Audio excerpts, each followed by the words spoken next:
¿Qué tal? Para los que no me conocéis, soy Adrián Celaya, presidente de Decay Group, y como todos los jueves, pues estoy para charlar un rato con vosotros y también con Ezequiel Vistoletti dentro del marco de estos programas de MP Geopolítica.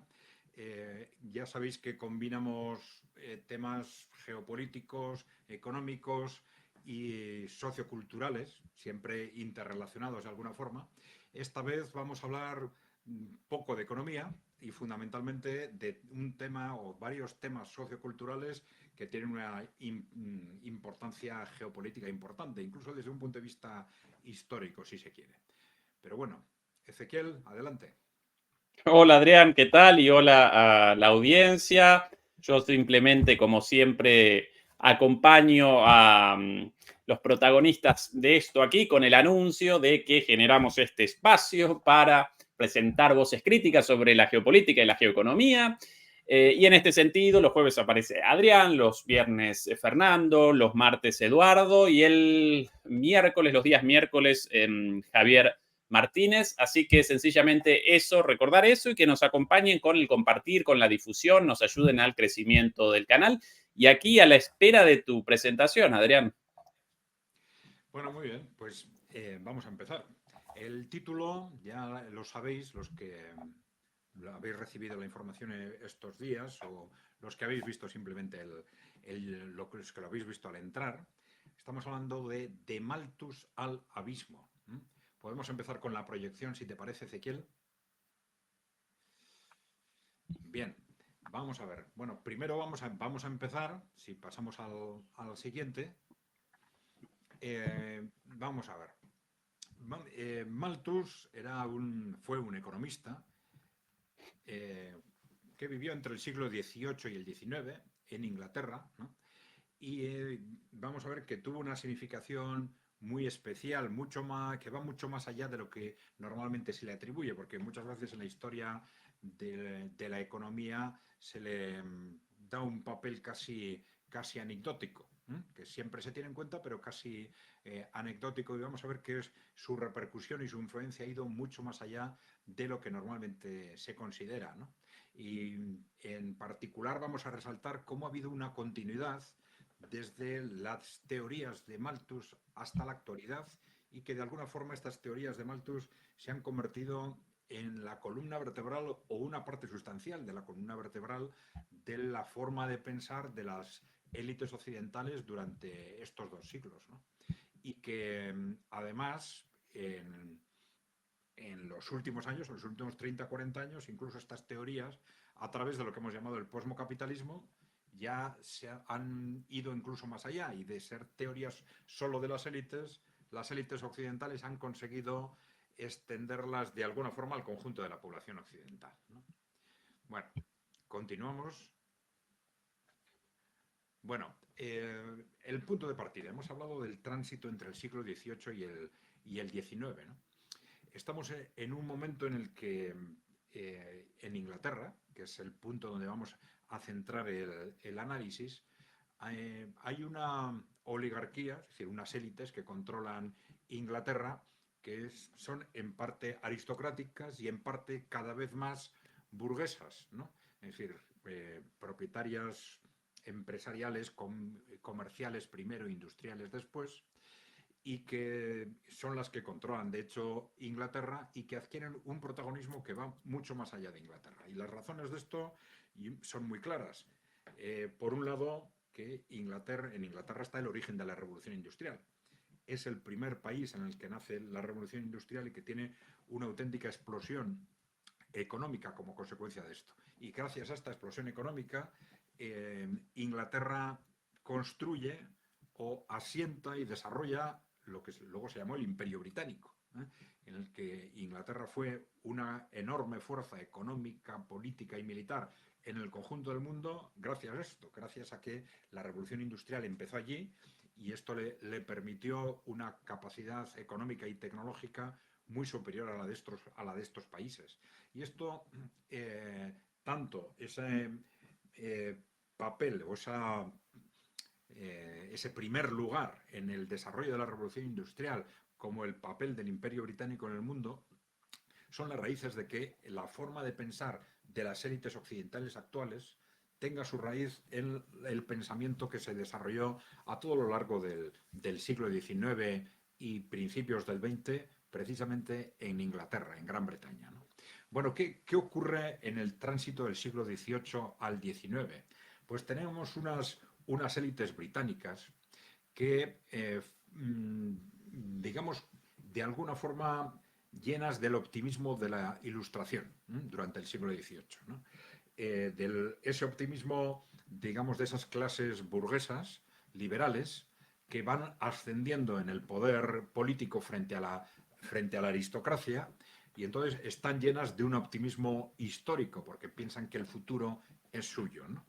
Y esto es algo que sucede no solo en Inglaterra, sino progresivamente va sucediendo en el conjunto de Occidente, dentro de ese marco de la Ilustración, ¿no? Pero algo pasa a fines del siglo XIX y que está muy relacionado con lo que veis en pantalla, con la Revolución Francesa. Y es que esas élites que se están ya en Inglaterra se han hecho con el poder y que están empezando a acercarse al poder en otros países, pues de pronto se encuentran con que esa llegada al poder pues les sitúa frente a un nuevo enemigo, que es el resto de la población.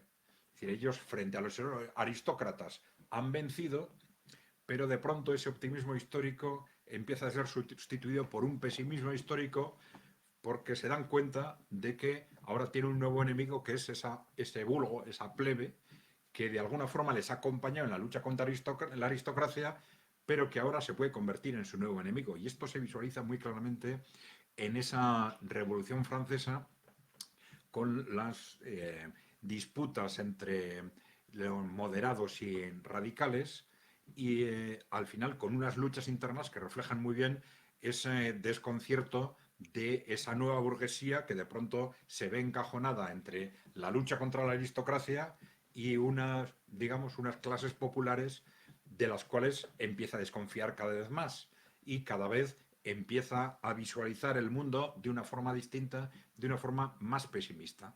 Y es en este contexto en el que encaja perfectamente esa obra y ese trabajo de Malthus, ¿no? Si pasamos a la siguiente diapositiva, Ezequiel. Bueno, Malthus escribió otras obras, pero la fundamental y la que ha tenido una repercusión histórica ha sido el ensayo sobre el principio de la población, ¿no? En el año 1798, es decir, 9 años después de la Revolución Francesa, la tesis fundamental de este libro y por la que se hizo famoso Malthus es que la población estaba creciendo demasiado. La población estaba creciendo mucho más rápido que la producción de alimentos y entonces la conclusión era vamos al desastre. Y la interpretación de esto era que fundamentalmente que los pobres se reproducen demasiado. Es decir, esto encaja perfectamente en esa cultura que antes era aristocrática de desprecio del vulgo y que ahora los burgueses, que eran progresistas y revolucionarios hasta ese momento, pero empiezan a empaparse de esa desconfianza frente a ese vulgo que ya empiezan a decir que son demasiados, se reproducen demasiados. Y esta obra ya se empieza a utilizar a principios del siglo XIX como un instrumento para reducir las ayudas a los pobres. Esto es muy importante, ¿eh? Es decir, porque detrás de las ideologías siempre hay intereses y siempre hay digamos, utilidades indirectas, ¿no? Entonces ya este argumento de que los pobres, la población en general, en definitiva están hablando de los pobres, ¿no? Sois demasiados o reproducís demasiados, vamos al desastre, ya se utiliza desde el principio como un argumento para reducir las ayudas a los pobres, ¿no? Bueno, ¿qué pasó? Continuamos si quieres, otra diapositiva. Bueno, pues ahí tenéis algunas expresiones de Malthus que son muy significativas con los... Si puedes ponerlo más grande quizás, para que los lectores puedan leerlo bien. Bueno, Adrián, muy cortito, en algunos usuarios con tu voz un poquito baja, si podés la voz un pelín más alto y apuntando hacia el micrófono, solo eso es suficiente. De acuerdo. Igual ahora sí mejor. Igual Para mejor. mí siempre bien, pero sí, ahora más fuerte seguro que antes. Bueno, si puedes poner un poco más grande, como lo has puesto hace un momento. Eso es, para que puedan leerlo bien, ¿no? Bien. Expresiones como estas de Malthus son muy significativas, ¿no? El poder de la población es indefinidamente más grande que el poder de la tierra para garantizar la subsistencia del hombre.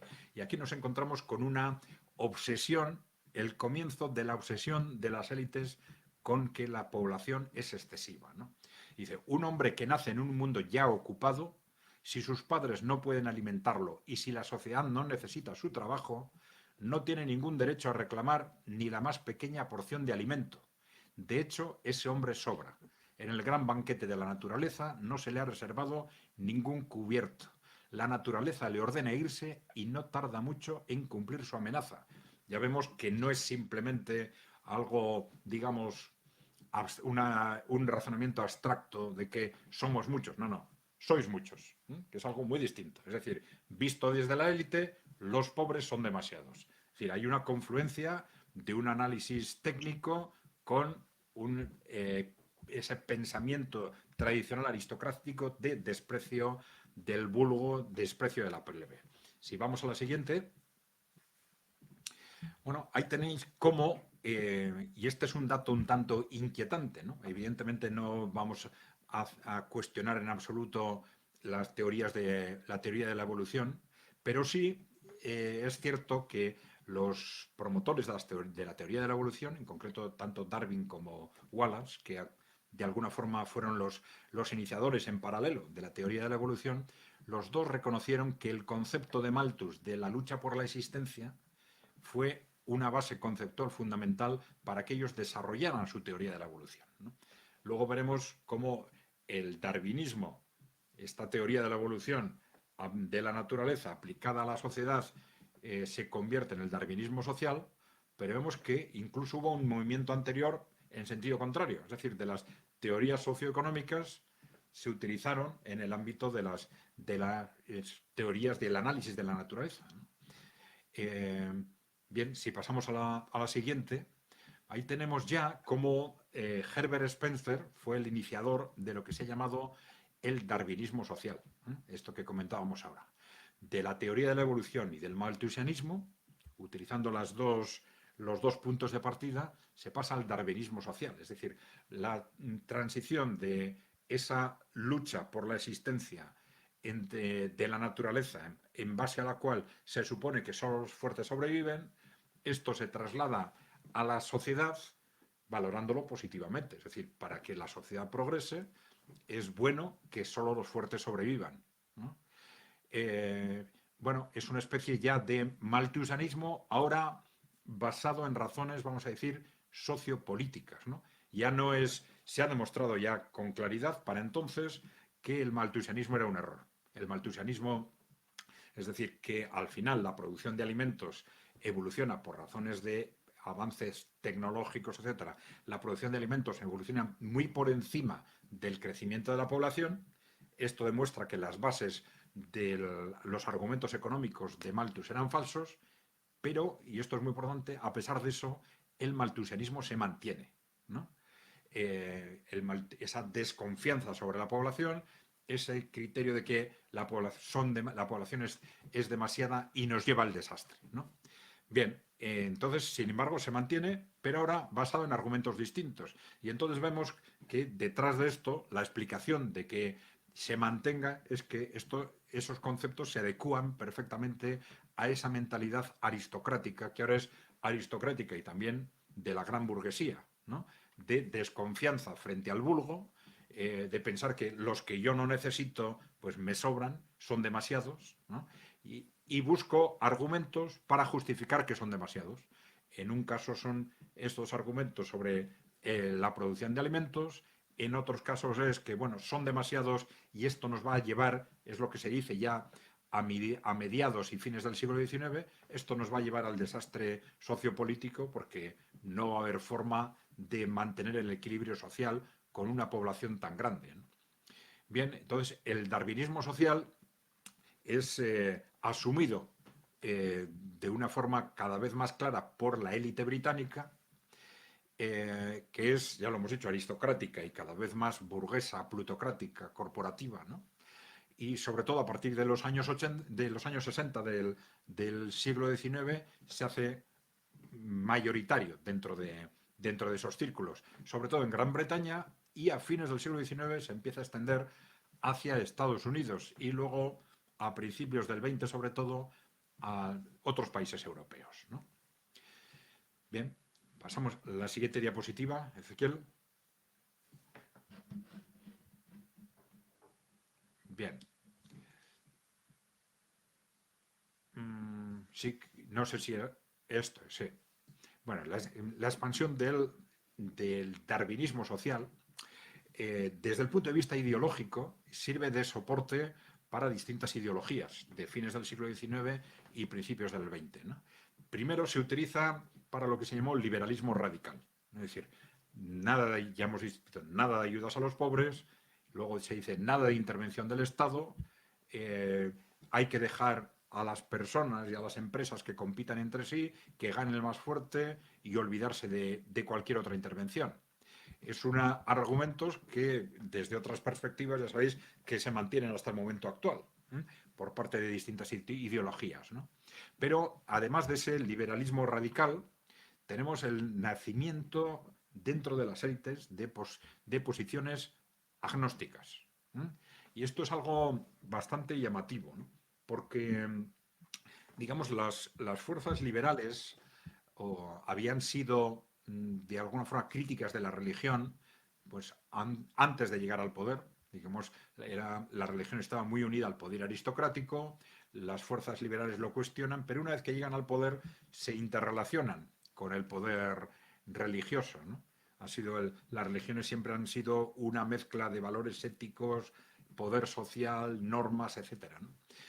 Pero es curioso cómo a partir de la mitad del del siglo XIX, vemos cómo primero en las élites británicas empiezan a desarrollar un sentimiento o un pensamiento antirreligioso que es primero agnóstico y luego ateo. Primero en círculos muy concretos que son muy criticados, pero luego vemos cómo esto se va extendiendo, ¿no? Y la razón básica de ese posicionamiento antirreligioso es que para estos posicionamientos del darwinismo social, la religión se acaba convirtiéndose en un obstáculo, ¿no? Porque las religiones, nuestras religiones o el cristianismo fundamentalmente, tienen una base conceptual de valoración del ser humano, cuando nos dicen que el ser humano es hijo de Dios, ¿no? Bueno, hay una serie de valores humanistas, en el fondo, ¿no? Que le resultan molestos a estas ideologías, ¿no? Entonces, esto es algo que cuando concebimos a las religiones como casi un referente claro de la tradición frente al progreso, pues se nos hace extraño, pero que se ve con mucha claridad en la forma de pensar de las élites occidentales, como a partir de ese momento, a partir de la teoría de la evolución, piensan, no, es que la teoría de la evolución aplicada a través del darwinismo social nos da una base conceptual impresionante para sentar nuestro poder de una forma que tal como no lo hemos hecho nunca, y además posiblemente vamos a tener medios para hacerlo, y vamos a ser tan radicales en esas posicionamientos, vamos a decir, supremacistas, que en esa radicalidad la religión empieza a convertirse en un obstáculo, ¿no? Esos conceptos éticos básicos que son asumidos por las religiones de todos los hombres son iguales, todos los hombres son hijos de Dios, todos los hombres, seres humanos, tienen alma, este tipo de conceptos, ¿no? Bueno, entonces vemos cómo ese agnosticismo se empieza a desarrollar en esas élites a la vez que un supremacismo elitista frente a los pobres, frente al vulgo, y un supremacismo colonial, es decir, que le sirve para argumentar sus políticas bárbaras frente a las colonias, porque igual que se consideran superiores frente a los pobres de la propia Inglaterra, se consideran superiores frente a los pueblos de los países colonizados. Y esto les da argumentos para más o menos hacer lo que quieran, porque esto es lo que al final les justifica el darwinismo social y esta aplicación conjunta del malthusianismo y del darwinismo, ¿no? Vemos cómo a fines del siglo XIX esto va a ir evolucionando dentro de lo que se llamó el neomalthusianismo y aparece un movimiento muy interrelacionado con son las mismas personas, las mismas élites, ¿no?, las que desarrollan el concepto de la eugenesia, ¿eh? La eugenesia es una aplicación biológica del darwinismo social, en base a la cual se entiende que ahora hay medios técnicos para que los mejores se reproduzcan más y los peores se reproduzcan menos. ¿Y quiénes son los peores? Bueno, pues hay tres criterios.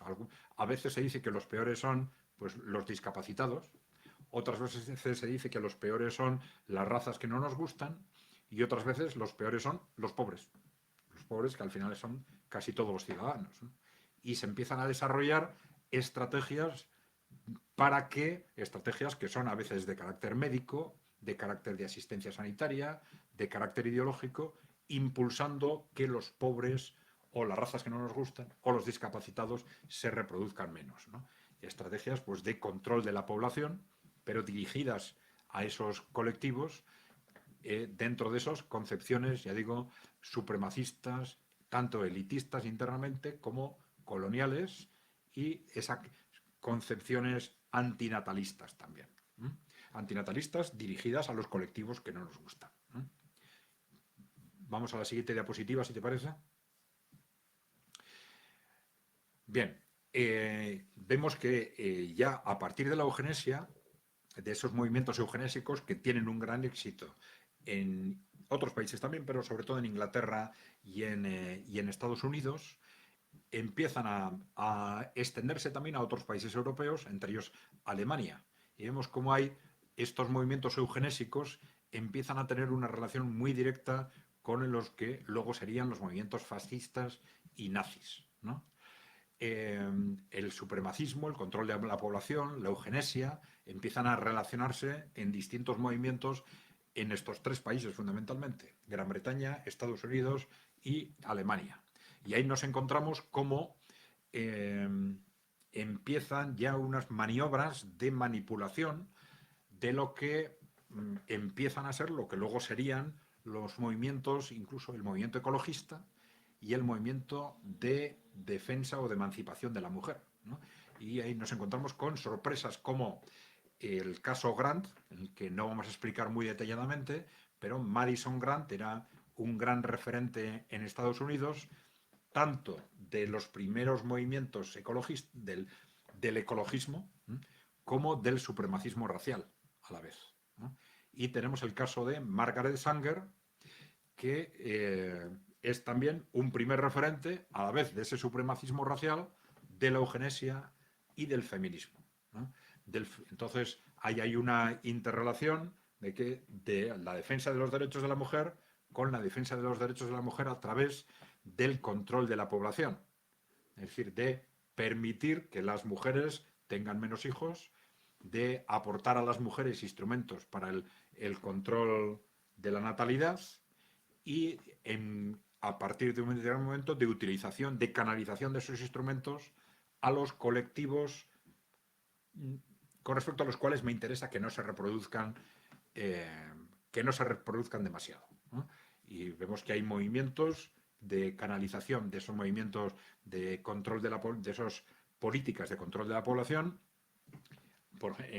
hacia la población negra en determinados casos en Estados Unidos, hacia los pobres en determinados espacios geográficos donde se considera que hay demasiada población sobrante, etcétera, ¿no?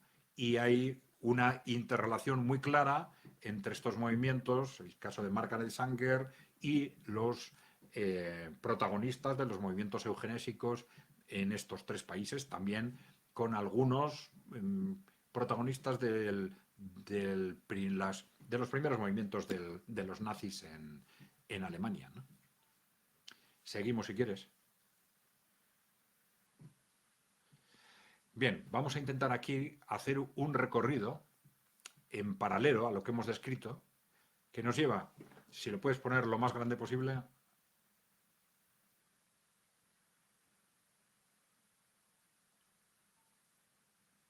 Bueno, no importa que nosotros desaparezcamos de la pantalla, ¿eh, Ezequiel? Pero bueno. Ningún problema. Bueno, vamos a ver. Bueno, pues ahí tenemos cómo, a partir de Malthus, ya hemos dicho que Malthus vivió entre el siglo XVIII y el XIX, su obra se dio a conocer sobre todo a principios del siglo XIX, pero a partir del origen de las especies, de la obra de Darwin, vemos cómo ahí se produce el estallido de ese darwinismo social, de la aplicación del darwinismo a la sociedad, y hay un hilo conductor que se plasma muy bien en una familia determinada, una familia británica, que fueron los Huxley, ¿no? Tenemos a Huxley, que se le llamó al primer Huxley, se le llamó el bulldog de Darwin en concreto, ¿no? Un gran defensor del darwinismo, pero que a la vez desarrolló el darwinismo social y el racismo científico, ¿no? Fue uno de los primeros líderes que intentó dar hacer un análisis científico del racismo, ¿no? Y vemos como un hijo de Huxley, Leonard Huxley, fue uno de los líderes del movimiento eugenésico, ¿no? Y a su vez, hijos de Leonard Huxley fueron Aldous Huxley por un lado y Julian Huxley por el otro. Aldous Huxley, que fue muy conocido como autor de una novela de ciencia ficción, Un mundo feliz. Muchos de vosotros lo conoceréis, que describe un mundo en el que la población es perfectamente controlada a través de la drogadicción, en el que no hay problemas para controlar a la población, porque una población sometida, porque a través de una droga, al suministro permanente de droga, esa población, aunque está totalmente sometida, es feliz gracias a esa drogadicción, ¿no? Claro, siempre lo hemos interpretado como una mera obra de ciencia ficción, pero viendo el contexto nos damos cuenta de que era mucho más, porque el propio Aldous Huxley, que vemos que estaba incardinado en esa cultura aristocrática británica de la eugenesia, del sometimiento de la población, etcétera, pues él fue, bueno, era drogadicto él también, pero hacía una apuesta por la drogadicción como un instrumento de control social, ¿no? Y dentro de la contracultura de los años 60, pues tuvo una participación muy importante en colaboración con la CIA en lo que fue el intento de control de esa contracultura de los años 60 en Estados Unidos, ¿no? Y además escribió de forma repetida a favor de la reducción de la población y de lo que luego hemos llamado el globalismo, de esa apuesta por el control, por instituciones internacionales que fueran un instrumento para que las élites occidentales y las élites británicas fundamentalmente pudieran proyectar su poder en el ámbito internacional y de forma mundial, si es posible, ¿no?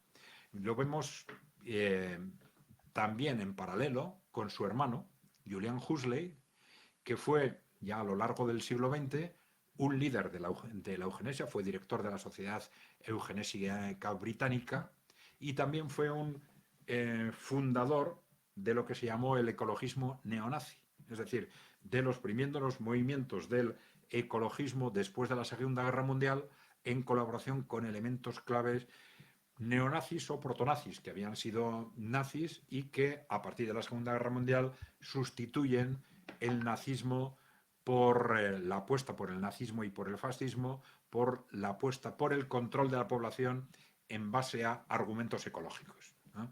Y esto está muy relacionado con lo que fue la creación del VVF, creado por este tipo de círculos, porque lo que fue la creación del Club 1001, con la idea de recoger fondos de círculos aristocráticos y corporativos de todo el mundo para financiar el movimiento ecologista, fueron claves también junto a otros círculos corporativos en la creación del Club de Roma, que está en el origen de lo que ha sido el catastrofismo climático, es decir, la manipulación del movimiento de defensa del medio ambiente para fines corporativos, con la idea también de que la humanidad es un elemento negativo para la Tierra, ¿eh? Esto es algo que se ha ido trabajando muy claramente a partir de, sobre todo, de los años 70 del siglo XX, con lo cual vemos aquí ya una continuidad en esa valoración negativa de que en la que ya llevamos desde Malthus 200 años, de que la humanidad son demasiados, crecen demasiado, primero por el problema de los alimentos, luego por razones sociopolíticas, a partir de la Segunda Guerra Mundial, de forma muy importante, por razones geopolíticas y luego por razones medioambientales. Y luego ya veremos, Julian Huxley también fue el que ideó el término transhumanismo, ¿no? Transhumanismo que en los últimos años está teniendo lamentablemente un gran éxito en las élites corporativas. Y en la columna de la derecha de esta pantalla vemos la relación entre todos estos movimientos y lo que está sucediendo en las élites británicas, ¿no? Porque claro, que esto no es en absoluto casualidad, porque claro, todas estas ideologías se apoyan y se fomentan y se difunden porque son muy útiles. En primer lugar, vemos a Cecil Rhodes, que tuvo un gran protagonismo en lo que fue el impulso ideológico de la defensa del Imperio Británico, ¿no? Y a partir de alrededor de Cecil Rhodes se desarrolla lo que luego hemos llamado el globalismo, es decir, estamos en un momento de crisis y decadencia del Imperio Británico, ya al final del siglo XIX, y se intenta proyectar lo que ha sido el poder del Imperio Británico hacia otros ámbitos de poder internacional. Entonces, lo que se empieza a pensar que ya es difícil de mantener, es decir, Inglaterra como tal es demasiado pequeño para mantener el poder político en el mundo y entonces necesita utilizar nuevos instrumentos.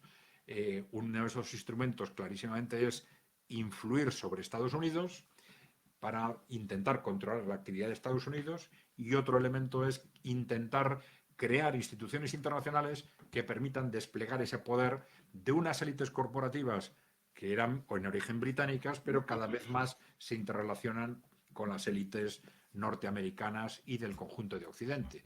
Pero bueno, todo esto se desarrolla en un contexto en el que el globalismo, el racismo en esas élites británicas, la eugenesia y la decadencia del Imperio Británico están perfectamente interrelacionadas. Todo esto apalancado por la actividad muy intensa de la inteligencia británica dentro de la propia Gran Bretaña, hacia Estados Unidos y cada vez más, bueno, en el conjunto del Imperio Británico y en el conjunto del mundo, ¿no? Y vemos cómo en el siglo XX, fundamentalmente, la gran estrategia de estas élites británicas es trasvasar, digamos, su instrumento de poder de lo que era el Imperio Británico al control del mundo a través de Estados Unidos, ¿no? Este sería el gran objetivo del siglo XX, ¿no? Bien, continuamos si quieres en la siguiente diapositiva. Bueno, esto sí es interesante porque estas maniobras de control corporativo, luego hemos visto cómo en el despliegue a lo que son las fuerzas políticas actuales o de las últimas décadas, no se materializan solo a través de fuerzas o conservadoras o liberales, que han sido las que normalmente han representado estos intereses, sino también a las fuerzas que normalmente se han considerado como últimamente progresista, si se quiere, o de izquierda, con distinta terminología, ¿no? Y esto ya se plasmó en esa actividad de la propia élite británica, de la propia élite del Imperio Británico, a partir de esos círculos oligárquicos de Inglaterra, primero a través de lo que se llamó, bueno, lo que sí se llama todavía, existe todavía la sociedad fabiana, que fue en realidad un instrumento clave para que las élites corporativas británicas intentaran influir sobre el naciente movimiento laborista. Y a partir de aquel momento, el propio laborismo ha habido una pugna constante entre lo que han sido el movimiento o las fuerzas más obreras sindicales, por un lado, y las fuerzas más elitistas, muy impulsadas y apoyadas desde esa sociedad fabiana, ¿no? Pero algo similar ocurrió con lo que se llamó la Escuela de Frankfurt, que, bueno, desde sus orígenes en Europa, a partir del momento en que en los años 30 se trasladan a Estados Unidos, empiezan a ser sistemáticamente utilizados también por las élites corporativas para poner, digamos, los movimientos progresistas o de izquierda, si se quiere, al servicio de las élites corporativas. Y esto es lo que ha facilitado también el que en los últimos años, sobre todo, es una expresión que se utiliza sobre todo en Estados Unidos, ¿no? Estos movimientos en realidad son impulsados corporativamente de ese espacio sociocultural del posmocapitalismo, lo que nosotros llamamos posmofeminismo, catastrofismo climático, etcétera, se les haya denominado en Estados Unidos desde fuerzas conservadoras como marxismo cultural. En realidad son movimientos corporativos para los cuales a la hora de desplegarlos se utiliza a cualquier fuerza política que se preste a ello, ¿no? Se llame a sí misma de una forma u otra, ¿no? Bueno. Bien.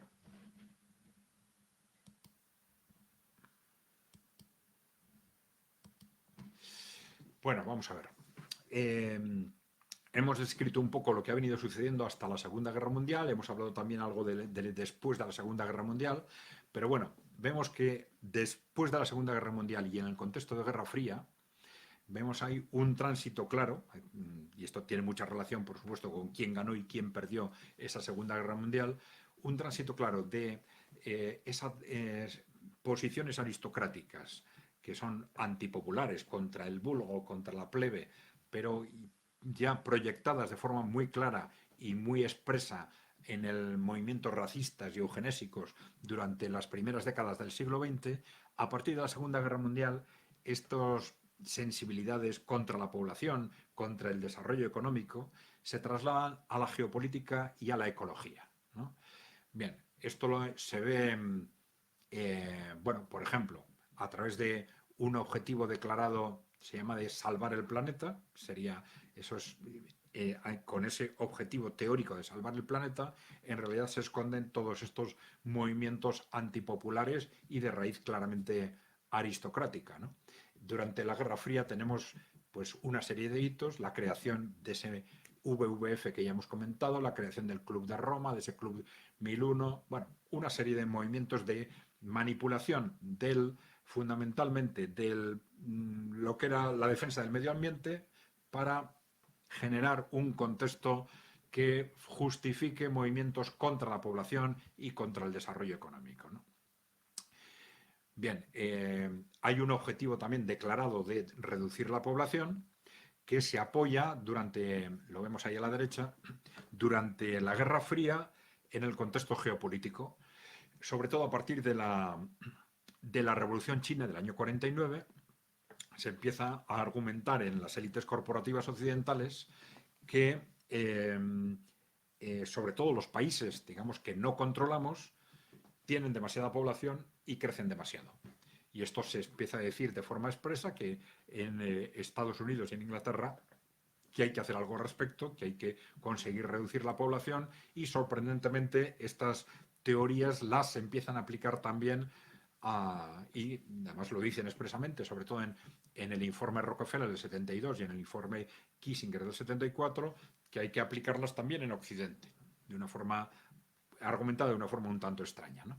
Y además nos dicen qué instrumentos van a utilizar para hacer efectivos estas políticas de reducción de la población. Y aluden a las agencias de la ONU, que entonces estaba mucho más controlada por Estados Unidos que ahora todavía, las fundaciones corporativas, las ONGs y las creo que las fundaciones corporativas, sí, y las agencias del propio gobierno de Estados Unidos, que son las que efectivamente a partir de ese momento han protagonizado todo el despliegue de ese posmocapitalismo, ¿no? Pero bueno, sí, continuamos. Bueno, entonces vemos cómo durante la Guerra Fría es fundamentalmente ese argumento geopolítico el que se utiliza en este momento como argumento contra la población, contra el desarrollo económico. Sois demasiados y crecéis demasiado, en definitiva, ¿no? No es que somos, sois, ¿eh? Porque esto siempre se aplica a colectivos distintos del que lanza el mensaje, ¿no? Tenemos el antinatalismo y el decrecimiento como bases conceptuales, ¿no? Bien, pasamos a la siguiente, si te parece. Bueno, en la Guerra Fría, ya hemos mencionado estos hitos, no vamos a repetir. Bien, cuando termina la Guerra Fría, nos encontramos con el despliegue de lo que hemos llamado el posmocapitalismo, que tiene dos vertientes, ¿no? La vertiente socioeconómica y la vertiente sociopolítica o sociocultural, y además de una vertiente propiamente geopolítica, que sería, vamos a decir, el atlantismo. Es decir, estamos a partir de la Guerra Fría ya en un mundo unipolar, ha caído la Unión Soviética, Wall Street, la City se consideran ya el poder único en el mundo, ¿no? A través de Estados Unidos, ¿no? Y entonces viene el despliegue masivo del neoliberalismo en el ámbito socioeconómico y del posmodernismo corporativo, posmocapitalismo, como queramos llamarlo, también en el ámbito sociocultural. Y entonces vemos que hay el cambio fundamental sobre lo que hemos comentado, es que todas estas teorías de desprecio de la población, del antinatalismo, de cuestionar el crecimiento, se empiezan a extender a partir de ese momento al conjunto de la población. Es decir, estamos ya en un momento en los 90 en los que las élites corporativas se sienten dueñas del mundo y en este ámbito sociocultural empiezan a utilizar su control de los medios de comunicación para extender de forma masiva, aprovechando que ya no hay, apenas hay, digamos, oposición política, la que era izquierda, derecha, centro, se convierte en meros matices en el conjunto de Occidente, con excepciones, ¿no? Y aprovechan esa situación para extender al conjunto de la población estas ideologías, que acaban convenciéndonos a todos de que somos demasiados y de que crecemos demasiados, ¿no? Y nos introducen en este círculo, digamos, negativista, ¿eh?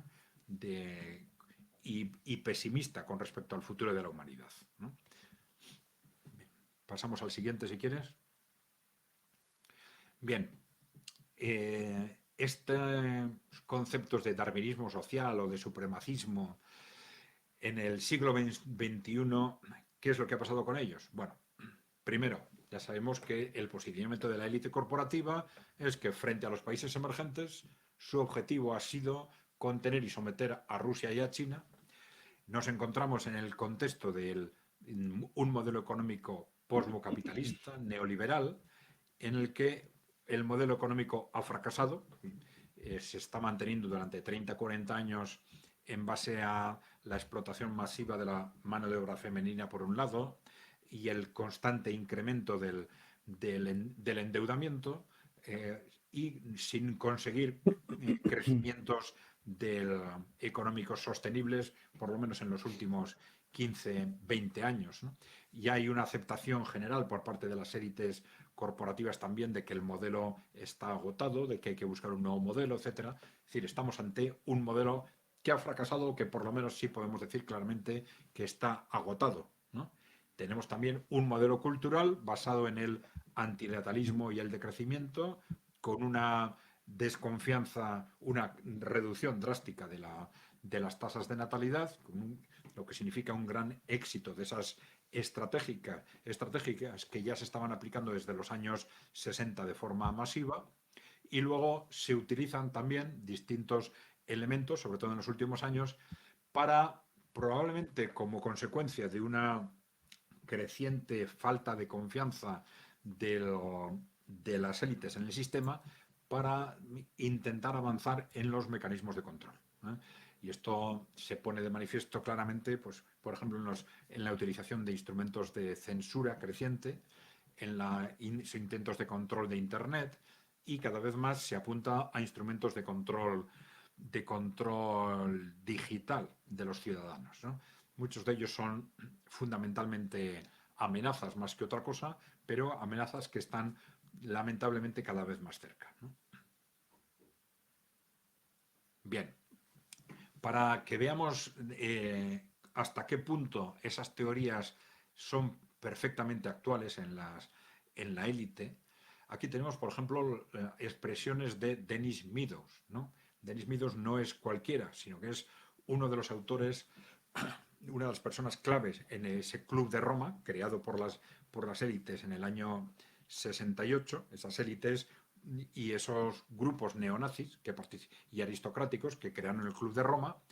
En el año 1972 publicaron Los límites del crecimiento, con la idea de difundir ya estos conceptos de catastrofismo climático en base a razones que se demostraron falsas, pero es igual, no importa que se demostraran falsas ya en los años 90, se siguieron buscando nuevos argumentos para demostrar que seguimos siendo demasiados. Y todavía en el año 2017, Denis Meadows nos dice esto que tenéis aquí. El planeta puede soportar algo así como 1.000 millones de personas, quizás 2.000. Ahora tenemos 7.000, o sea que tenemos que volver a bajar. Y esto nos dice qué es lo que están pensando en las élites corporativas que están apoyando este tipo de movimientos, ¿no? Pasamos a la siguiente diapositiva. Ted Turner, ya le conoceréis como líder de grandes medios de comunicación. Esta es una de esas personas que, como Denis Meadows, que habla demasiado, porque estos conceptos a las élites reales de las casas reales europeas o élites aristocráticas se les escapan continuamente, pero bueno, los he puesto simplemente como referencia, ¿no? Hay que estabilizar la población, somos demasiados, tenemos el calentamiento global porque somos muchos. Y en la siguiente diapositiva, para detener el cambio climático o revertirlo, antes hay que estabilizar la población y preferentemente reducir la población hasta alrededor de 2.000 o 2.500 millones. Y ahora tenemos 7.000 millones, ¿no?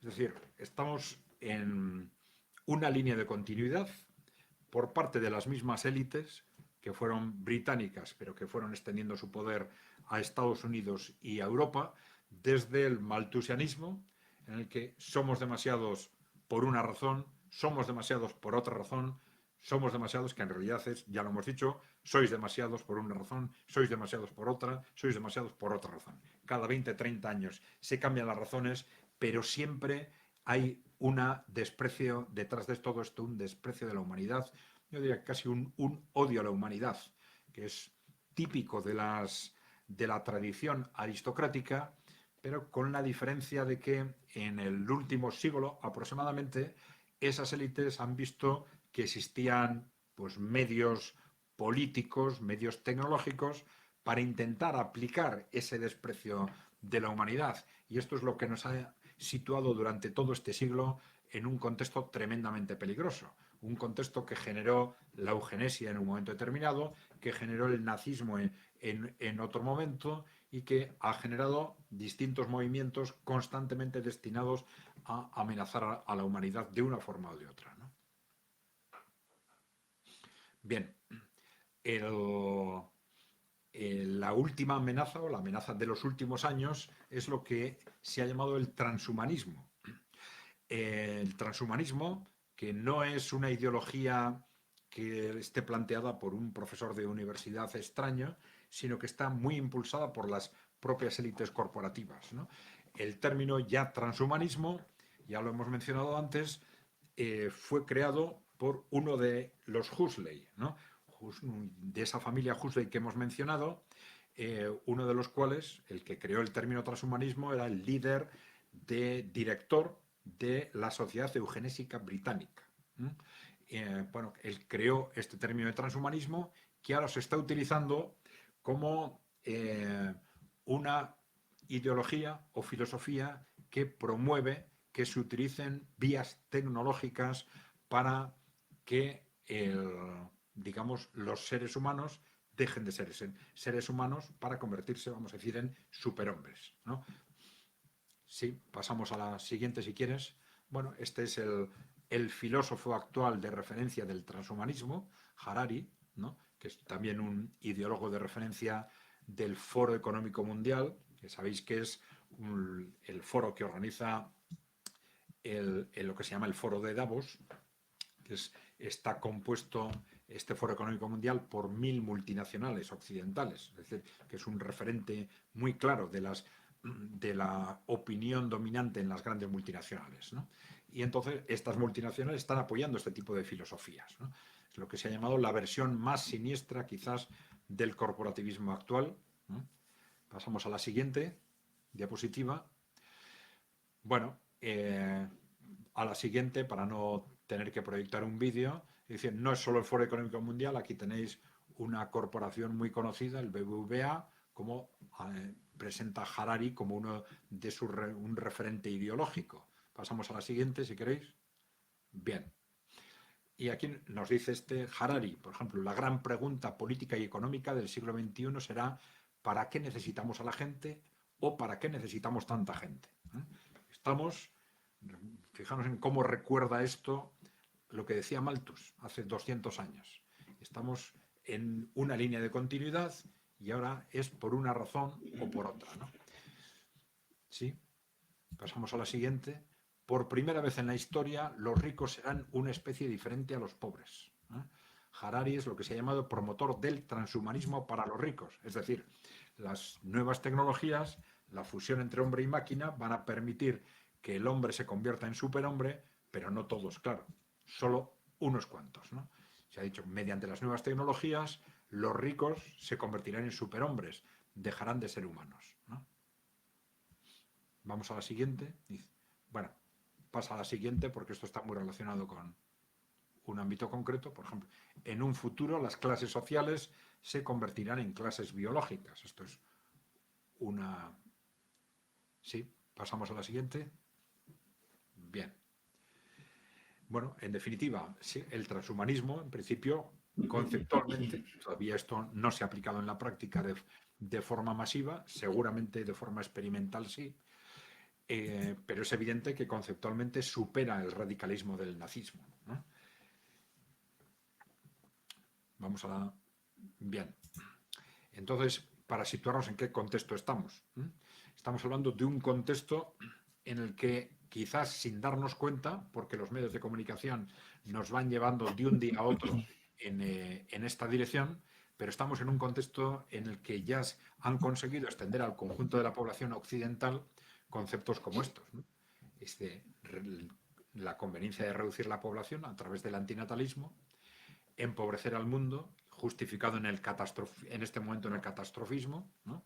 Porque somos demasiados y el desarrollo económico y la población cuestionan el futuro del planeta, ¿no? Se plantea dividir y aislar a las personas, ¿no? Cuestionando todo tipo de comunidad social. Se cambia el ser humano culturalmente, se divide el mundo entre los que producen y los que no, ¿no? Se quiere dividir al mundo entre los que producen y los que no, y se plantea cambiar al ser humano tecnológicamente a través del transhumanismo, ¿no? Es decir, desde un punto de vista conceptual, esto nos está situando ante un auténtico abismo cultural y social, ¿no?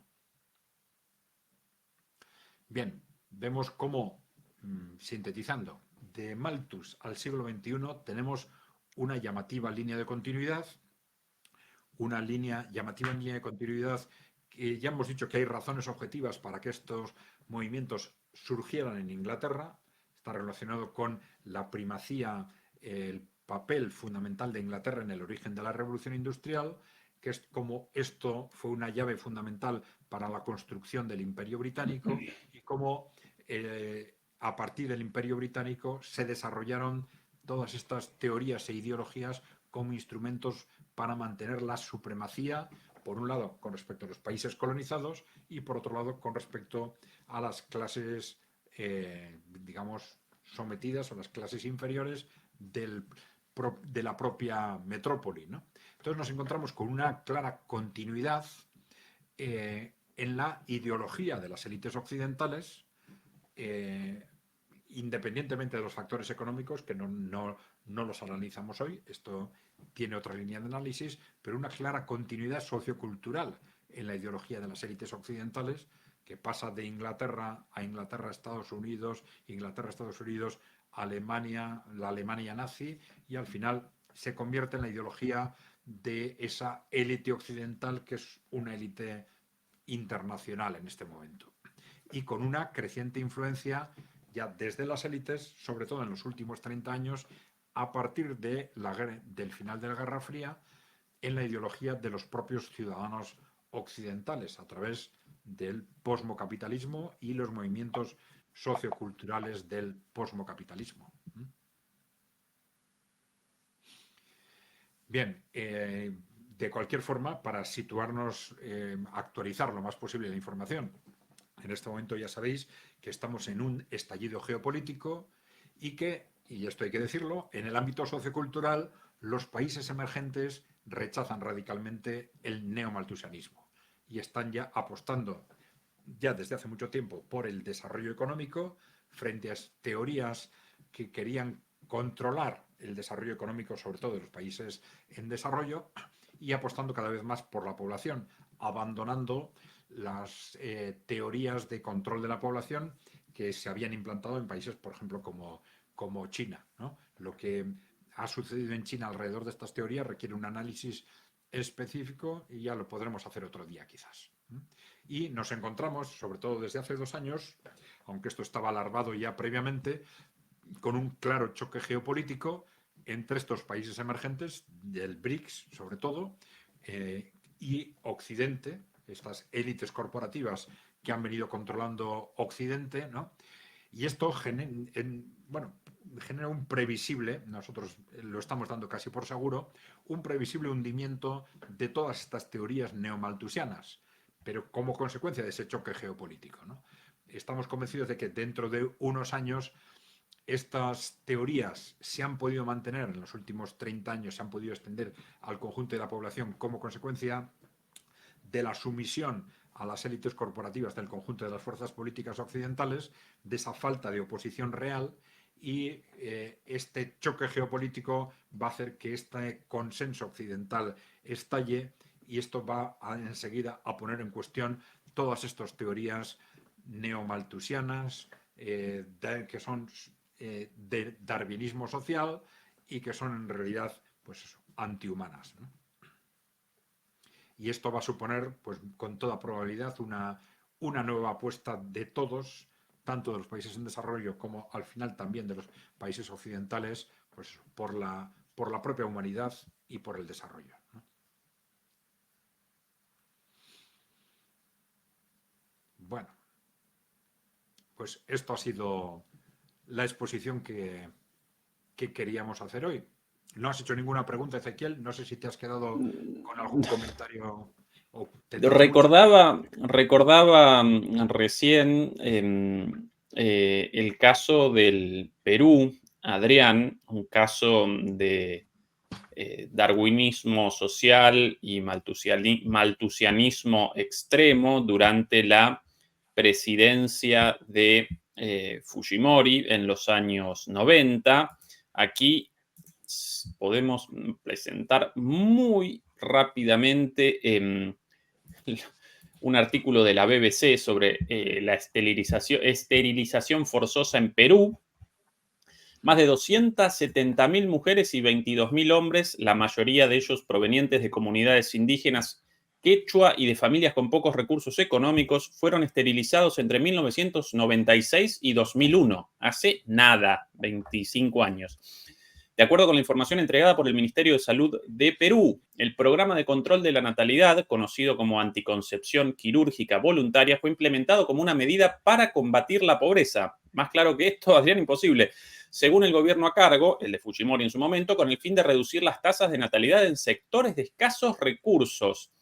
El gobierno peruano señaló que los procedimientos quirúrgicos fueron realizados con el consentimiento de los pacientes, pero más de 2.000 mujeres han dicho lo contrario, que fueron forzadas, chantajeadas, engañadas o acosadas para dejarse practicar la operación. 270.000 mujeres y 22.000 hombres, obviamente indígenas y pobres, como un ejemplo de aplicación concreta del maltusianismo, del neomaltusianismo, prácticamente en el presente, Adrián. Sí, efectivamente, lo llamativo de eso es lo reciente que es, ¿no? Ya en el tránsito, en el comienzo del siglo XXI, porque efectivamente movimientos de ese tipo en los años 60, 70, dentro de esas políticas que hemos comentado, incluso de la Guerra Fría, fueron muy habituales y muchas veces las agencias de Estados Unidos o las organizaciones internacionales llegaban a acuerdos con gobiernos de los países en desarrollo, diciendo, bueno, te vamos a dar un préstamo, te vamos a dar una ayuda, pero siempre que pongas en práctica políticas antinatalistas y políticas muchas veces bárbaras de este tipo, ¿no? Eh, bueno, la verdad es que algo muy llamativo. Tendremos que hablar también de cómo se gestionó este tema en China, ¿no? Porque efectivamente dentro de China había, además de esas presiones externas, que fueron muy claras en los años 70, había un movimiento interno que pensaba que era posible que para apalancar el desarrollo fuese importante contener la natalidad. Luego han visto en su propia reflexión que esto no era así, ¿no? Y de hecho, si lo pensamos en los grandes números, esta es una reflexión también importante, ¿no? Porque esa concepción negativa el número de personas con respecto al futuro de la humanidad, el planeta, etcétera, yo creo que está muy relacionado con el desprecio de la humanidad. Es decir, con esa mentalidad de que nosotros somos los buenos, los mejores, los que generamos el progreso y el resto sois una carga, ¿no? Y nos ven solo como una carga que consume, pero no aportan nada, ¿no? Y sin embargo, la realidad histórica demuestra lo contrario. Es decir, incluso hay análisis económicos, bueno, ya se sabe que el desarrollo económico a lo largo de la historia ha sido cada vez más rápido, ¿no? Y hay análisis económicos que en buena parte relacionan esa aceleración histórica del desarrollo económico con el hecho de que seamos más. Porque cuantos más seamos, es más fácil, por ejemplo, que surjan avances tecnológicos, porque no solo si la población se multiplica por 10, no solo se multiplican por 10 los consumidores, las bocas que alimentar, como dicen estos, ¿no? Se multiplican también el número de posibles Einstein, ¿no? O de posibles Beethoven, ¿no? Y eso también hay que tenerlo en cuenta. Es decir, la concepción del ser humano como un ser creativo, que en sí mismo es una auténtica máquina de crear, de pensar, de mejorar, no solo para él, sino para otros, eso es importantísimo para entender cómo el propio incremento de la población aumenta las posibilidades de que vivamos mejor. Cualquier invento o idea para hacer algo mejor de una persona en el conjunto del mundo puede beneficiar a toda la humanidad. Y cuantos más seamos, es más fácil que surjan ese tipo de ideas y que esas ideas beneficien al conjunto, ¿no? Es decir, esto es muy importante para tener una proyección positiva del futuro de la humanidad y de la humanidad en sí misma, ¿no? Sí, sí, sí. También llama la atención la relación entre el surgimiento y el resurgimiento de estas doctrinas maltusianas y neomaltusianas en los contextos de crisis y de organización de los pobres. ¿Sí? Comienza en el marco de la Revolución Francesa y el temor de los lores británicos a una revolución plebeya, proletaria, reaparece después, a finales del siglo XIX, los momentos de auge, ¿no? Las ideas no desaparecen por completo, pero sí que reaparezcan como modas intelectuales entre las élites. Reaparece después a finales del siglo XIX con el auge del movimiento socialista, con las crisis también, Y hoy, en plena crisis del capitalismo neoliberal, una vez más, esto disfrazado de pobrismo a veces, ¿sí? Un neomalthusianismo disfrazado de neoliberalismo extremo.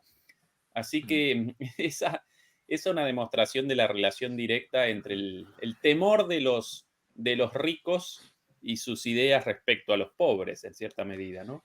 Sí, y esto relacionado con ese concepto de catastrofismo, ¿no? Porque claro, estas ideas sobre el catastrofismo son extraordinariamente útiles para controlar a la población.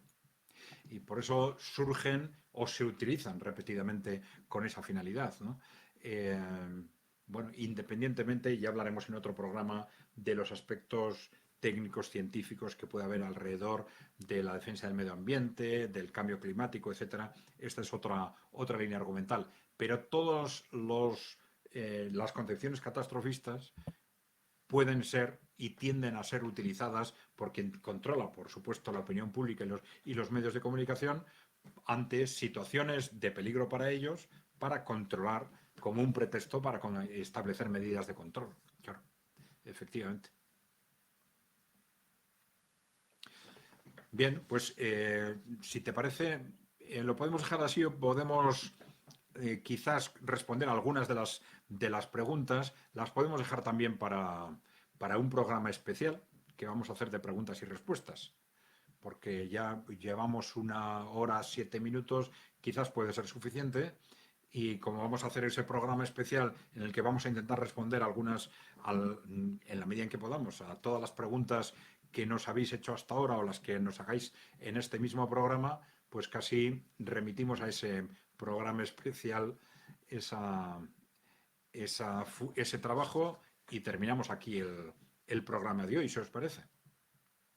Excelente idea, Adrián. Como aclaración para la audiencia, a partir de la semana próxima yo ya no voy a participar como copiloto y Adrián va a capitanear su programa, sus transmisiones como líder y único protagonista de esto. Esta la idea del canal. Adrián, estas participaciones mías aquí como escucha de alguna manera de tus presentaciones, como alumno de tus presentaciones, verdaderamente representaron un placer, un lujazo, unas clases magistrales las tuyas, así que mil gracias por eso y bueno, y a partir de ahora, suerte en la conducción de tu propio programa, vos más que capacitado para eso. Bueno, pues seguramente tendré que hacer alguna pequeña trampa y cogeré una foto de Ezequiel o un vídeo con inteligencia artificial para aparentar que está con nosotros, aunque no esté, o algo por el estilo, ¿no?